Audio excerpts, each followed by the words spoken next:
याद करने का तरीका बनाता था, कैसे याद करना। जैसे मैं आपको उदाहरण बताता हूँ इस किताब से। जैसे जैसे हमने ये चैप्टर उठाया नोबेल पुरस्कार। अब नोबेल पुरस्कार इस पर शांति में 3 लोगों को मिला है। एक मिला है एलियस बिल्यास्की, दूसरा है मेमोरियल संगठन रूस, और तीसरा है सेंटर फॉर सिविल लिबर्टीज। अब ये 3 नाम को नहीं याद कर सकते आप। मैंने क्या किया, शांति जो है, शांति आपको एम्स जाइएगा, आपकी तबीयत खराब है, आप एम्स में गए, अब आपका इलाज हो गया तो आपको शांति मिल गया। तो अब एम्स देखिए, एलियस का ए, मेमोरियल का एम और सिविल लिबर्टीज का सी, एम्स करके मैंने तीनों नाम याद कर लिया इस तरह करके। अब देखिए जैसे अर्थशास्त्र में मिला है, तो अर्थशास्त्र में मिला है किसको, बेन बर्नानके, डगलस डायमंड और फिलिप डायबिविग। अब मैंने अर्थशास्त्र कैसे याद किया, जैसे कोयला मरने के बाद जल के डायमंड बन जाता है। तो अब देखिए कोयला बर्न होके बर्नानके डाई मतलब मर गया और डायमंड। तो इस तरह से करके मैंने कहानी बना के ये याद कर लिया। अब जब एग्जाम में आएगा तो मुझे वो कहानी दिमाग में आ जाएगा और मैं उससे ऑप्शन को टिक कर लूँगा, क्योंकि वो आपको ऑप्शन देते हैं, ऑप्शन में से छांटना होता है। इस तरह से आप कीजिए। अगर आपके अंक नहीं बन रहे तो ये खुशी की बात है। खुशी की बात कैसे है, आपको पता चला कि आपका क्या कमी है। जब कमी पता चलेगी तभी तो आप सुधार कीजिएगा। अगर आपके 100 क्वेश्चन में से 90 क्वेश्चन नहीं बन रहे हैं तो आप खुश होइए कि आपको आज 90 चीज़ नया सीखने को मिलेगा। ये 90 चीज़ आपको एग्जाम वाले दिन अगर भेटा जाएगा तो आप क्वालिफाई नहीं कर पाइएगा। तो प्रैक्टिस में जितने क्वेश्चन नहीं बन रहे हैं, ये खुशी की बात है कि आप उतने एरिया को नया नया चीज़ सीख रहे हैं, नई नई बातें जान रहे हैं और अपनी कमी पता चल रही है। देखिए करंट का आपको स्टैटिक से थोड़ा सा लिंक करना पड़ेगा, क्योंकि जो यूपीएससी का पैटर्न है वो डायरेक्ट 1 लाइनर नहीं पूछते हैं, और यूपीएससी वाले पैटर्न पे भी धीरे धीरे बीपीएससी अब जा रहा है।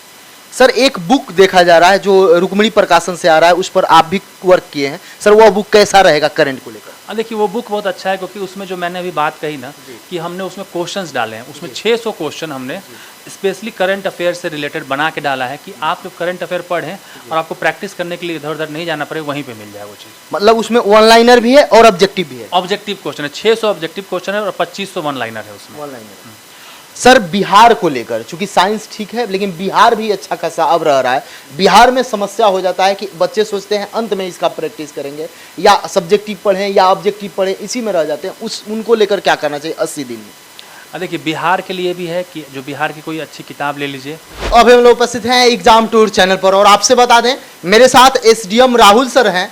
69 को लेकर क्या रणनीति होना चाहिए, ताकि अब समय बहुत कम है, इस समय में आप सटीक रणनीति से रिजल्ट ले सकते हैं। आप भी जान रहे हैं कि पीटी में रिजल्ट लेना बहुत क्रिटिकल है, क्योंकि इस बार कंबाइंड एग्जाम हो रहा है और सीट बहुत कम है, तो इसलिए अभ्यर्थियों के लिए बहुत बड़ी मुश्किल का काम है। तो सर से जानकारी लेंगे कि सर क्या करें अभ्यर्थी ताकि रिजल्ट तक पहुंचे। सर आपका स्वागत है एग्जाम टूर में। धन्यवाद अभिषेक जी। अभी देखिए समय जो बचा है मात्र 80 दिन बचा है जी। और इस 80 दिन में जो मेन एरिया फोकस करना है आपको, वो 2 चीज़ है जी। आप सब्जेक्ट तो सभी पढ़ना है, लेकिन साइंस और करंट अफेयर्स, ये 2 ऐसा सब्जेक्ट है जिससे लगभग 40% क्वेश्चन आ रहे हैं, जो नया बीपीएससी का पैटर्न है। तो साइंस और करंट अफेयर्स के लिए आपको करंट अफेयर्स तो पढ़ना ही है, जो भी मंथली मैगजीन है, क्योंकि अभी और उस पर प्रैक्टिस करना है। करंट अफेयर का प्रैक्टिस बच्चे नहीं करते। करंट अफेयर ऐसा चीज़ है जो कि कोई उसमें कॉन्सेप्ट नहीं होता, फैक्चुअल चीज़ें होती हैं। तो फैक्चुअल चीज़ें आपको याद तब होगी जब आप उस पर रिगरस प्रैक्टिस करेंगे। मतलब करंट अफेयर एक बार है, यदि आप पढ़ रहे हैं तो थ्योरेटिकल पढ़ लें, ऑब्जेक्टिव में प्रैक्टिस करें, वो ज़्यादा कारगर। हाँ देखिए करंट अफेयर के साथ बच्चे यही गलती करते हैं, करंट अफेयर सिर्फ याद करने की कोशिश करते हैं। तो याद करने का भी तरीका होता है, उसमें निमोनिक्स बना के याद करना होता है। जैसे मैंने रिसेंटली बताया था अपने एक वीडियो में कि कोई भी चीज़ को किसी कहानी से लिंक कर दीजिए, किसी घटना से लिंक कर दीजिए, या कोई गाना से लिंक कर दीजिए, तो आपके दिमाग में बैठ जाता है। और उसको करने के बाद करंट अफेयर का प्रैक्टिस बुक, जो कि मार्केट में बहुत कम है लेकिन आपको मिलता है, तो आप उससे प्रैक्टिस कीजिए। प्रैक्टिस से ही आपकी किस्मत बदलेगी। ये एक मेरे जो सक्सेस का जो आप पूछेगा जिस्ट एक लाइन में कि मैं कैसे सफल हुआ, तो मेरे सफल होने के पीछे वही है कि मैंने सिर्फ प्रैक्टिस किया था। सर करंट अति महत्वपूर्ण इसलिए हो जाता है क्योंकि करंट को देखते हैं तो अंत में जाते जाते वह स्टैटिक में बदल जाते हैं, और वो भी 8-10 प्रश्न पूछे जाते हैं बीपीएससी में। तो सर करंट और स्टैटिक दोनों एक साथ लेकर चलना पड़ेगा। हाँ जरूर, क्योंकि देखिए करंट का आपको स्टैटिक से थोड़ा सा लिंक करना पड़ेगा, क्योंकि जो यूपीएससी का पैटर्न है वो डायरेक्ट 1 लाइनर नहीं पूछते हैं, और यूपीएससी वाले पैटर्न पे भी धीरे धीरे बीपीएससी अब जा रहा है। सर एक बुक देखा जा रहा है जो रुक्मिणी प्रकाशन से आ रहा है, उस पर आप भी वर्क किए हैं सर, वो बुक कैसा रहेगा करंट को लेकर? देखिए वो बुक बहुत अच्छा है, क्योंकि उसमें जो मैंने अभी बात कही ना कि हमने उसमें क्वेश्चंस डाले हैं, उसमें 600 क्वेश्चन हमने स्पेशली करंट अफेयर से रिलेटेड बना के डाला है कि आप जब करंट अफेयर पढ़ें और आपको प्रैक्टिस करने के लिए इधर उधर नहीं जाना पड़े, वहीं पे मिल जाए वो चीज़। मतलब उसमें 1 लाइनर भी है और ऑब्जेक्टिव भी है? ऑब्जेक्टिव क्वेश्चन है, 600 ऑब्जेक्टिव क्वेश्चन है और 2500 1 लाइनर है उसमें। 1 लाइनर। सर बिहार को लेकर, चूंकि साइंस ठीक है लेकिन बिहार भी अच्छा खासा अब रह रहा है, बिहार में समस्या हो जाता है कि बच्चे सोचते हैं अंत में इसका प्रैक्टिस करेंगे या सब्जेक्टिव पढ़ें या ऑब्जेक्टिव पढ़ें, इसी में रह जाते हैं। उनको लेकर क्या करना चाहिए 80 दिन में? देखिए बिहार के लिए भी है कि जो बिहार की कोई अच्छी किताब ले लीजिए, आप उसको थॉरली पढ़ जाइए, उससे नोट्स बनाइए, क्योंकि देखिए अब जो पैटर्न आ रहा है ना उसमें बिहार स्पेसिफिकली क्वेश्चन अच्छे खासे आ रहे हैं और वहाँ भी आप प्रैक्टिस कीजिए। मुझसे आप पूछिएगा तो मैं कहूँगा लास्ट 80 दिन में आपको अपनी पढ़ाई का 70% कम से कम प्रैक्टिस करना है।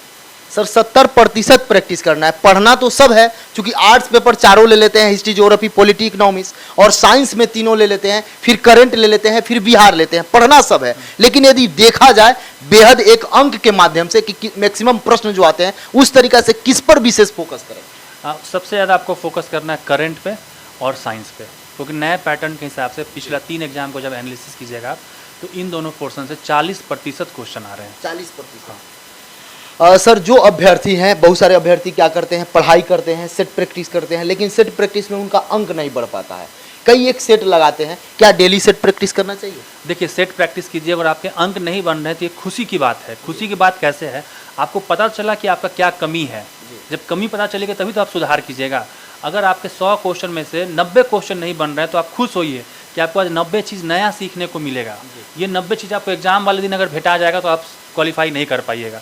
तो प्रैक्टिस में जितने क्वेश्चन नहीं बन रहे हैं, ये खुशी की बात है कि आप उतने एरिया को नया नया चीज़ सीख रहे हैं, नई नई बातें जान रहे हैं और अपनी कमी पता चल रही है।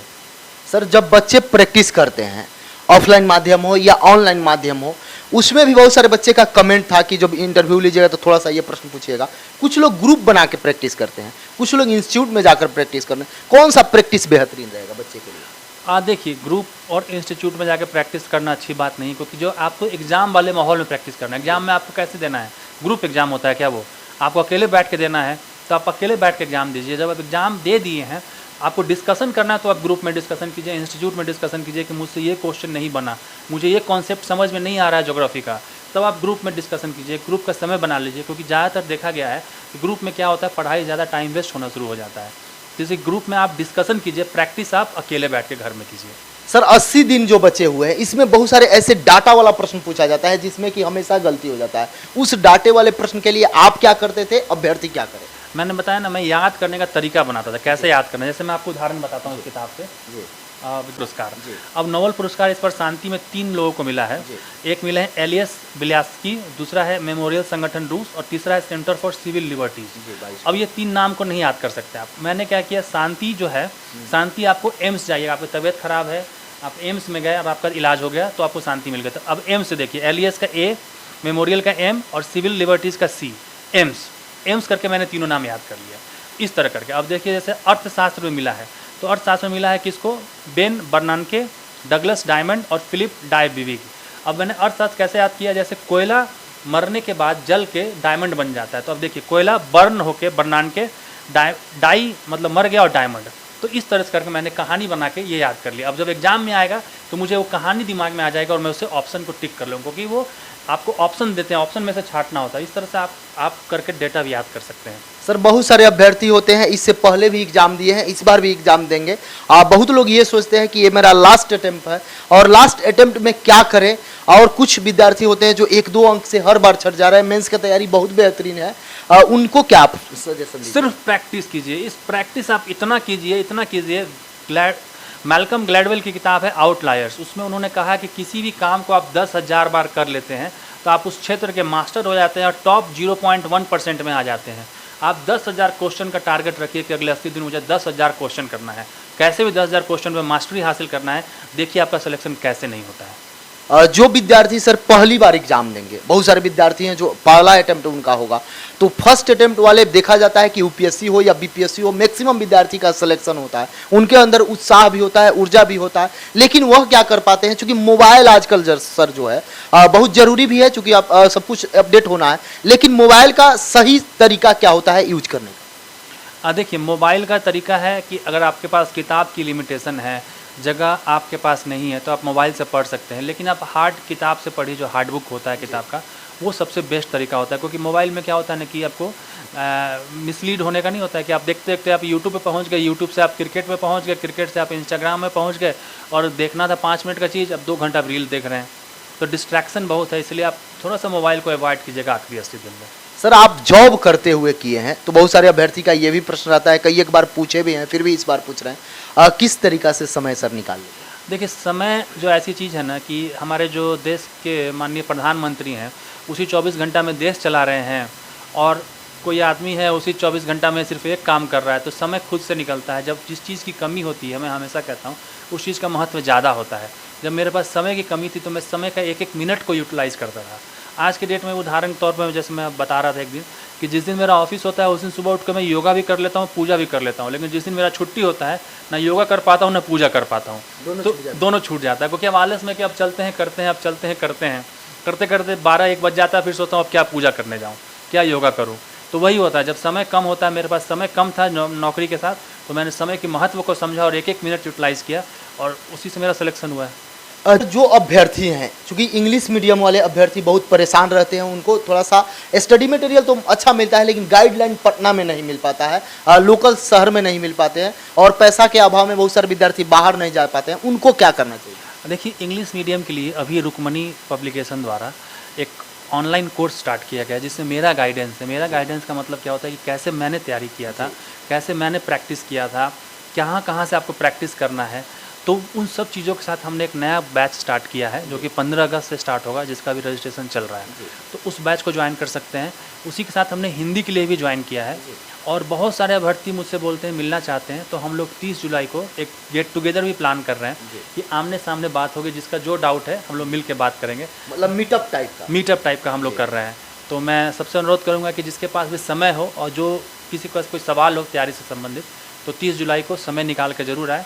जगह हम लोग अभी डिसाइड नहीं कर पाए हैं, आप लोग भी सजेस्ट कीजिए कहाँ मिलना अच्छा रहेगा, तो हम लोग उस जगह पर मिलेंगे। जो अभ्यर्थी पटना में रहते हैं, बहुत सारे अभ्यर्थी लगातार मेरे से कॉल करके पूछ रहे थे, तो सर से आप मिल सकते हैं 30 जुलाई को। तो आप कमेंट बॉक्स में कमेंट कीजिएगा, जो नंबर दिया रहेगा उस पर आप बात करके पूछ सकते हैं, और बता भी दिया जाएगा कि कहाँ सर आपको बुला रहे हैं, वहाँ पे आप जरूर आएँ और सर से जो भी गाइडेंस चाहिए आप ले लीजिए। सर समय जो भी अभ्यर्थी देख रहे हैं उनसे मैं बता दूँ, 69 वाले अभ्यर्थी हो, जो आपका प्रश्न छूट गया हो, लगे कि आप जिस सब्जेक्ट में कमजोर हैं या कोई प्रश्न और पूछना चाहिए, आप जरूर कमेंट बॉक्स में कमेंट कीजिएगा। मैं फिर सर से मिलूंगा और वह आपका सारा जो समस्या रहेगा उसका समाधान करने का प्रयास करूंगा। सर समय देने के लिए बहुत बहुत धन्यवाद। बहुत बहुत धन्यवाद अभिषेक। यदि आप एग्जाम टूर पर पहली बार आए हैं तो चैनल को सब्सक्राइब कर लें, लोगों में शेयर करें। जय हिंद।